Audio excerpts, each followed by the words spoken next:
Hello, good afternoon all of. माझं नाव भैरवनाथ साळवे आहे.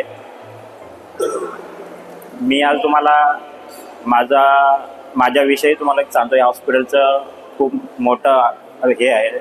तर माझा 30 मार्चला ॲक्सिडेंट झाला होता, संध्याकाळी 10 वाजता. आणि त्या ॲक्सिडेंटमध्ये खूप क्रिटिकल परिस्थिती माझी होती. या परिस्थितीमध्ये मला माझ्या फॅमिलीने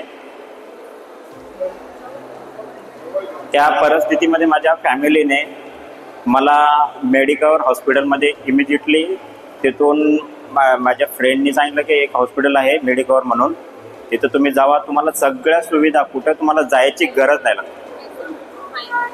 तुम्हाला कुठे जायची गरज लागणार नाही, सगळ्या सुविधा तिथं उपलब्ध आहेत.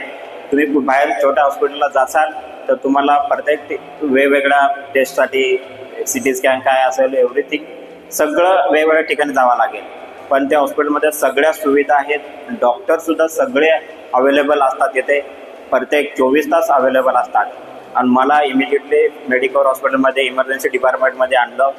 तिथले म्हणजे इमर्जन्सी डिपार्टमेंटमध्ये एवढं खूप म्हणजे त्यांनी हँडल केलं की माझी परिस्थिती अशी होती की मी जगेल का न जगेल ह्याची परिस्थिती, ह्या कंडिशनमध्ये मी होतो. त्यांनी मला खूप ह्याच्यामध्ये त्यांनी मला एकदम हँडल केलं. मग त्याच्यानंतर मला ऑपरेशन थिएटरमध्ये नेण्यात आलं.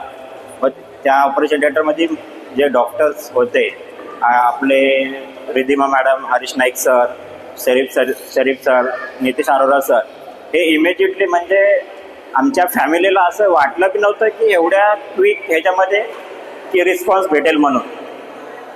खूप म्हणजे खूप एवढाच रिस्पॉन्स भेटला की आम्हाला अचीव म्हणजे एखादी गोष्ट आपल्याला म्हणतात ना की पटकन क्विकमध्ये भेटेल असं आम्हाला हॉस्पिटलमध्ये असं वाटत नव्हतं की पटापट या गोष्टी होतील म्हणून. सगळ्या गोष्टी म्हणजे जेवढं आपलं जे सर्व्हिस असतं की इमर्जन्सीमध्ये जी सर्व्हिस लागते त्या सर्व्हिस खूप म्हणजे एवढ्या फास्ट भेटल्या आम्हाला की खूप. ज्या इमिजिएटली त्या दिवशीच माझं ऑपरेशन संध्याकाळी करण्यात आलं. ते करून मग दुसऱ्या दिवशी मी परत माझे हेड इंजुरी खूप असल्यामुळे त्यांनी म्हणजे जवळजवळ मला माझ्या ऑपरेशनला 14 आवर्स लागलेले आहेत, 14 तास. त्या 14 तासामध्ये मी माझ्या फॅमिलीला सुद्धा गॅरंटी नव्हती की एवढं टाईम ऑपरेशन चालतं आहे, काय परिस्थिती असेल यांची.